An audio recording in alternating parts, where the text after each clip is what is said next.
وَلَقَدْ يَسَّرْنَا الْقُرْآنَ لِلذِّكْرِ فَهَلْ مِن مُّدَّكِرٍ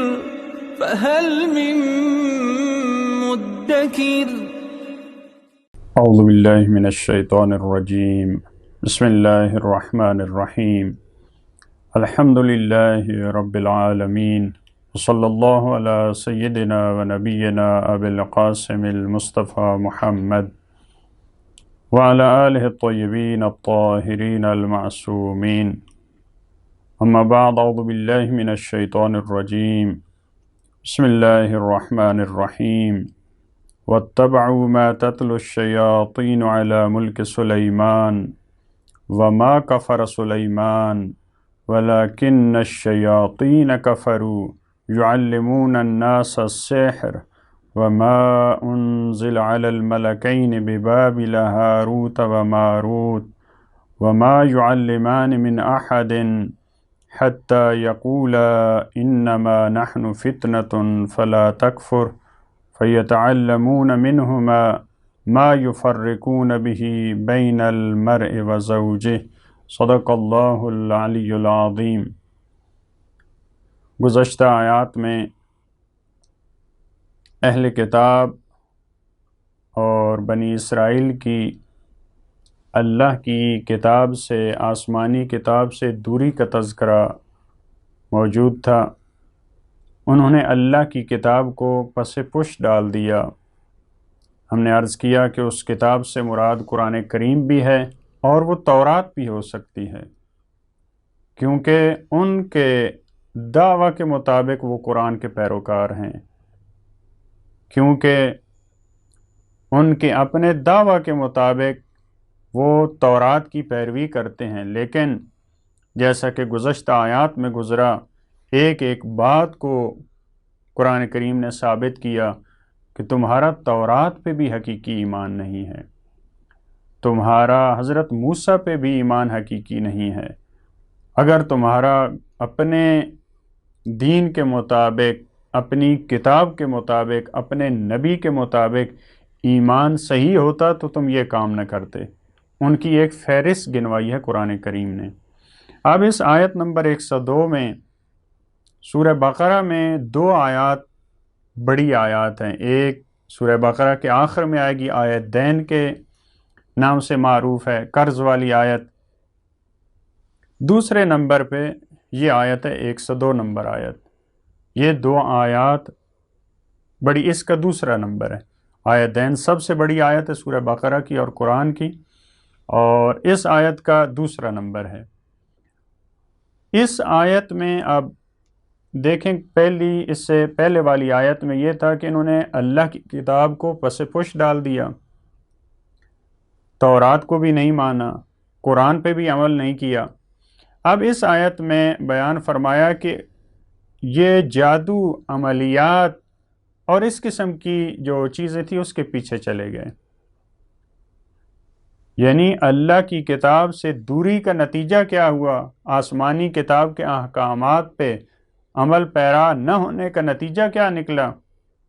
خرافات کے پیچھے چلے گئے، جادو کے پیچھے چلے گئے۔ کیونکہ دیکھیں، جب کوئی قوم، جب کوئی امت اللہ کی کتاب سے دور ہوتی ہے تو پھر اس کی کوشش یہ ہوتی ہے کہ جادوؤں کے ذریعے، مختلف طلسمات کے ذریعے، عملیات کے ذریعے، مختلف وردوں کے ذریعے اپنے مسائل کو حل کیا جائے، اللہ کی کتاب سے ہدایت نہ لی جائے۔ لہٰذا اس آیت میں اس بات کا تذکرہ ہے کہ وہ جادو اور ان چیزوں کی پیروی کرنے لگ گئے، اور یہ بڑے افسوس کی بات ہے کہ اللہ کے عظیم نبی حضرت سلیمان ان کی طرف بھی نسبتیں دینے لگ گئے۔ دیکھیں، آپ کو معلوم ہے حضرت سلیمان کی حکومت بہت بڑی حکومت تھی۔ وہ ایسی حکومت تھی جس میں انسان بھی ان کے خدمت گزار تھے، جن بھی ان کے خدمت گزار تھے، ان کے کنٹرول میں تھے، مسخر تھے ان کے لیے، پرندے وہ ان کے لیے مسخر تھے، جس کا تذکرہ آگے چل کے آئے گا مختلف سوروں میں۔ تو معمولاً عوام الناس کا یہ ذہن ہوتا ہے کہ وہ انسان جس کے کنٹرول میں یہ ساری چیزیں ہوں، خصوصاً جن جس کے قبضے میں ہوں، عوام یہ سمجھتی ہے کہ اس کے پاس جادو ہے، کیونکہ جنوں کا بہت تذکرہ ہے حضرت سلیمان کی حکومت میں، کتنے ان سے کام کرواتے تھے، کون کون سے کام کرواتے تھے۔ لہٰذا بعد والے جو یہودی ہیں، خصوصاً ان کے جو بڑے افراد تھے، جو گمراہ بڑے افراد تھے، جن کو قرآن کریم نے اس آیت میں خصوصاً شیاطین کہا ہے، وہ کہتے تھے کہ حضرت سلیمان کی حکومت وہ بھی اسی جادو کے بل بوتے پہ تھی، ان کے کنٹرول میں جو ساری چیزیں تھیں وہ جادو تھا، اسی کی طرف نسبت دی۔ لیکن قرآن کریم نے اس نسبت کو جھٹلایا، کہا کہ نہیں، کیونکہ جادو کفر ہے، اور انبیاء علیہ السلام جادوؤں سے اپنے کام کو آگے نہیں بڑھاتے۔ انبیاء معجزات سے، قوت الہی سے، اپنے الہی اور جو ان کے روحانی مقاصد ہوتے ہیں اس کے تحت اپنے کاموں کو آگے بڑھاتے ہیں،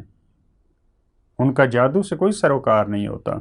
لہٰذا لیکن یہ بھی اس بات کی طرف توجہ کی ضرورت ہے، اس آیت میں علامہ طباطبائی نے تفسیر المیزان میں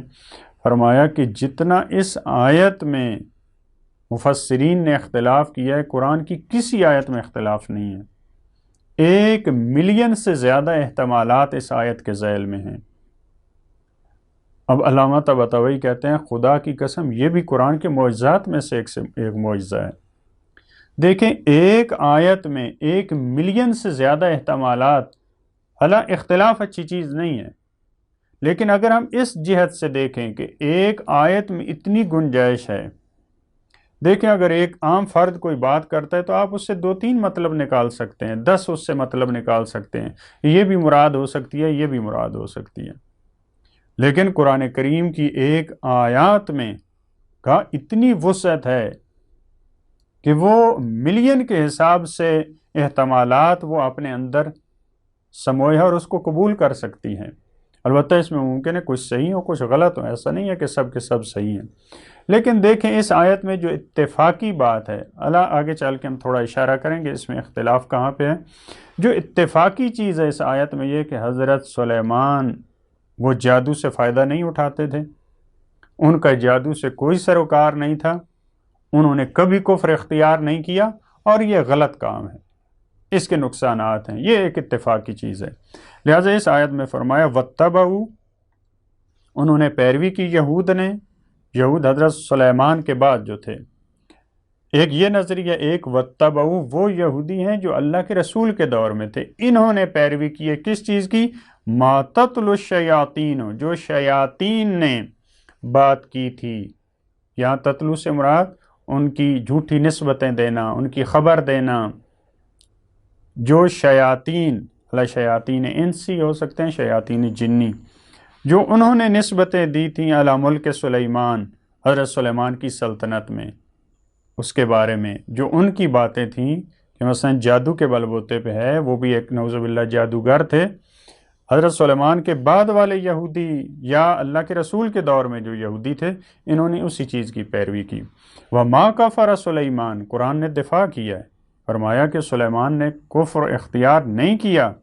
وَلَكِنَّ الشَّيَاطِينَ كَفَرُوا، لیکن شیاطین نے، جو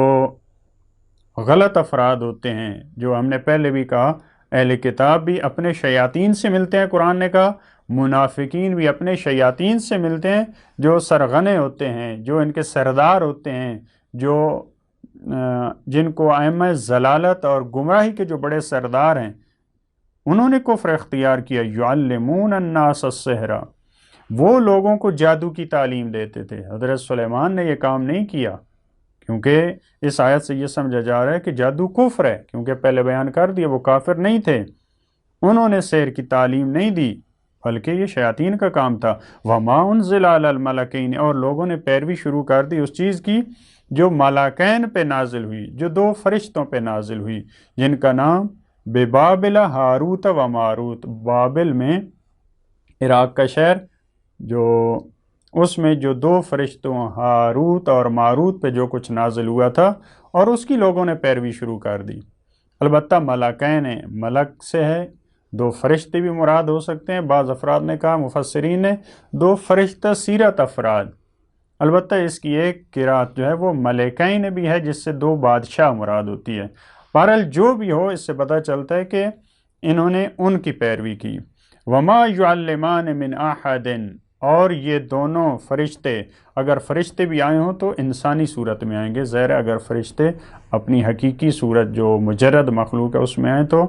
انسان ظاہر اس کو نہیں دیکھ سکتے، لیکن قرآن کریم کے کئی واقعات ایسے ہیں کہ یہ انسانی صورت میں آئے ہیں امتحان کی خاطر یا مختلف جو پروردگار نے ان کے ذمہ کام لگائے تھے۔ وما یعلمان من احد، یہ کسی کو جادو نہیں سکھاتے تھے۔ البتہ یہاں پہ یہ مفسرین بیان کرتے ہیں کہ 2 فرشتوں کو پروردگار نے لوگوں کی آزمائش کے لیے بھیجا جب جادو عام ہوا کہ یہ جادو کا توڑ بتائیں لوگوں کو۔ البتہ جادو کی مثال ایک چاقو جیسی ہے، جب آپ بتاتے ہیں تو انسان اس سے اچھا کام بھی لے سکتا ہے، برا کام بھی لے سکتا ہے، لہٰذا اصل میں یہ اس کو پہلے والا جو جادو تھا اس کے توڑ کے لیے ان کو سکھانے آئے تھے۔ وما یعلمان من احد حتی یقولا، یہ دونوں کہتے تھے انما نحن فتنۃ، ہم تمہاری آزمائش ہیں، فلا تکفر، تم کفر اختیار نہ کرو، یعنی ہم جو آپ کو سکھا رہے ہیں تو اس میں تمہارے لیے آزمائش ہے،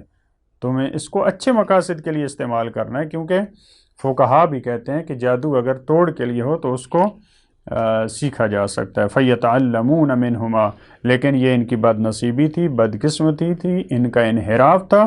یہ ان دونوں سے وہ چیزیں سیکھتے تھے مَا يُفَرِّقُونَ بِهِ بَيْنَ الْمَرْءِ وَزَوْجِهِ، جس سے میاں اور بیوی کے درمیان جدائی ہوتی تھی۔ آج بھی لوگ اسی کی طرف، بعض لوگ جو اللہ کی کتاب کی، جو سنت کی پیروی نہیں کرتے، دین کی پیروی نہیں کرتے، حالانکہ پروردگار نے میاں بیوی کے رشتے کو قائم کیا اور فرمایا ہم نے میاں بیوی کے درمیان مودت اور رحمت قرار دی، لیکن یہ پروردگار کے ارادہ کے خلاف کیا کرتے ہیں، اس مودت کو ختم کرتے ہیں، جادوؤں کے ذریعے ان رحمت کو، اس محبت کو ختم کرتے ہیں۔ لہٰذا یہ ان کا غلط کام ہے جس کی قرآن نے مذمت کی ہے، کیونکہ یہ بڑی آیت ہے، انشاءاللہ اس کو اگلے حصے میں مکمل کیا جائے گا۔ اللہم صل علی محمد و آل محمد۔